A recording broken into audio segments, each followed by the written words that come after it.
vis dažniau orams atšilant ir prasidėjus kelionių sezonui sulaukiame šio klausimo, bet norėčiau pabrėžti, kad augintiniai stresuoja ne tik kelionių metu, bet ir visus metus, nes tikrai labai daug streso jie patiria ir tiesiog važiuojant pas veterinarijos gydytoją ar į parodą, į dresūros pamoką.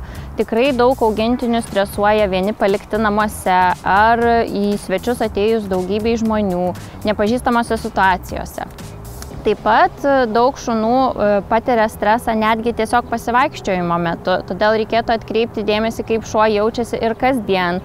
Jeigu vaikščiodamas jis daug loja, tamposi, jaučiasi neramiai, tai irgi yra streso požymis. O ką reikėtų daryti, kad katė ar šuo kelionėje jaustųsi visiškai ramiai?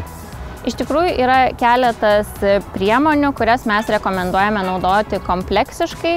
Mes rekomenduojame naudoti natūralias priemonės, tai būtų eteriniai aliejai arba specialūs antkakliai ir lašai. Eterinius aliejus galime naudoti tokiu principu, kad tiek namuose, tiek kelionėje juos galime tepti ant narvo, ant augintinio antkaklio, pavadėlio, petnešų. Eterinius aliejus taip pat galima garinti difuzoriaus pagalba namuose, taip raminantis levandų ar ramunėlio aromatas leis augintiniui jaustis daug ramiau.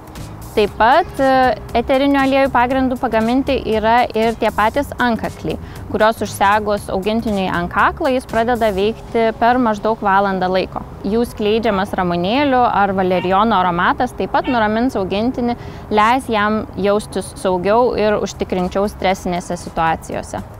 Stresas augintiniui tikrai yra labai žalingas dalykas, todėl mes labai skatiname naudoti priemonės, kurios padėtų augintiniui nusiraminti.